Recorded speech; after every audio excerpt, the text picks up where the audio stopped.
नमस्कार दोस्तों, दरभंगा रॉक्स में आपका स्वागत है। नए साल पर मुजफ्फरपुर को, सहरसा को, झंझारपुर को बिहार सरकार का बड़ा तोहफा मिला और इनको कहीं किसी को नगर परिषद से नगर निगम बना दिया गया, किसी को नगर पंचायत से नगर परिषद कर दिया गया। और मुजफ्फरपुर को तो बड़ा गिफ्ट मिला कि ग्रेटर मुजफ्फरपुर की जो है वो परिकल्पना अब साकार ले रही है।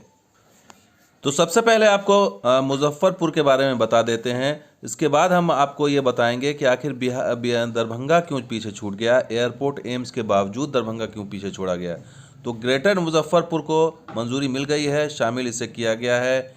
अब इसमें कई पंचायत इसमें शामिल किए गए, जैसे 16 पंचायत और 47 गाँव अब मुजफ्फरपुर के शहरी क्षेत्र में शामिल कर लिए गए हैं।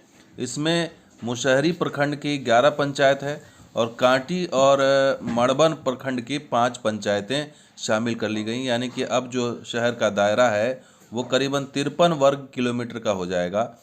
तो एक बड़ा शहर जो है वो डेवलप होने जा रहा है उत्तर बिहार में। मुजफ्फरपुर ऐसे भी बड़ा शहर था और मुजफ्फरपुर नगर निगम का क्षेत्र विस्तार किया गया है।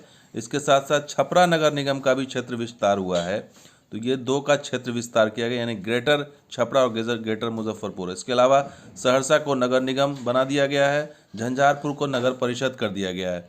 तो इन तमाम जगहों को जो है बहुत बहुत मुबारक हो, क्योंकि नए साल पर इनको तोहफा मिला। लेकिन दरभंगा का जो नाम इसमें दिया गया है वो सिर्फ 2 जगह कमतौल और जाले का जो है वो क्षेत्र विस्तार किया गया है। यानी कि कमतौल में जो है अब कुछ और पंचायतें जोड़ दी गई हैं और उसका नाम बदल के कमतौल अहियापुर कर दिया गया है और ये नगर पंचायत पहले से ही है। इसके अलावा दरभंगा में जो जाले है उसका जो है उसका भी किस्मत खुला है और उसको जो है नगर परिषद कर दिया गया है। यानी पहले नगर पंचायत था, वो नगर परिषद हो गया है।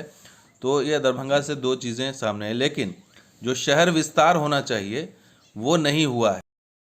और इसकी लगातार मांग उठ रही थी दरभंगा के बारे में कि इसका मास्टर प्लान का क्या हुआ और इसको भी जो है विस्तार की ज़रूरत है। इसमें जाम की समस्या है, तमाम तरह की दिक्कतें हैं। एयरपोर्ट आया है, अभी एम्स भी आने वाला है और भी आगे इसको लेकर कई योजनाएं हैं, लेकिन वो सब योजनाएं जो हैं वो अभी तक कैबिनेट तक नहीं पहुंची है। और जो बिहार सरकार के जो डिप्टी सीएम है, जो अभी हाल फिलहाल में बिस्फी गए थे, मधुबनी के बिस्फी में वो गए थे और उन्होंने साफ साफ कहा ये कि एयरपोर्ट और एम्स के बाद भी मिथिलांचल में शुरू होगी विकास की कई योजनाएं। हालांकि वो कौन सी योजनाएं उन्होंने उसका जिक्र नहीं किया। साथ ही उन्होंने ये भी कहा कि उपराजधानी की कोई परिकल्पना नहीं की जा सकती, यानी कि उपराजधानी का भी कोई प्रस्ताव है भी नहीं। नीतीश सरकार के वैसे भी एजेंडे में नहीं है, ना ही दरभंगा ना पूर्णिया। तो उपराजधानी का तो इन्होंने साफ साफ मना कर दिया। इसके अलावा उन्होंने कहा कि नरेंद्र मोदी सरकार कृत संकल्प है और विकास के कार्य को लेकर के, लेकिन वो कौन से विकास के कार्य हैं जब इसके विस्तार का ही मामला कैबिनेट में नहीं आया। तो इसी से आप अंदाज़ा लगा सकते हैं कि बिहार के सरकार के प्राथमिकता में दरभंगा नहीं है फ़िलहाल। अब आगे हो सकता है लेकिन फ़िलहाल नहीं है और लगता है भी ऐसा है कि शायद बिहार सरकार को इसकी ज़रूरत भी फ़िलहाल महसूस नहीं हो रही है। ऐसे में ज़रूरत है दबाव की, और ये दबाव मिथिला के जो है जनप्रतिनिधि बना सकते हैं बिहार सरकार में। लेकिन अब देखना है कि उनकी ज़ुबान खुलती है या नहीं खुलती है। तो दोस्तों, ये वीडियो कैसा लगा ज़रूर लाइक कीजिए, शेयर कीजिए, कमेंट कीजिए, सब्सक्राइब कीजिए। कुछ और वीडियो के साथ हाजिर होंगे। आप देखते हैं दरभंगा रॉक्स। बिहार पर भी शुक्रिया, धन्यवाद। जय हिंद, जय बिहार, जय मिथिला।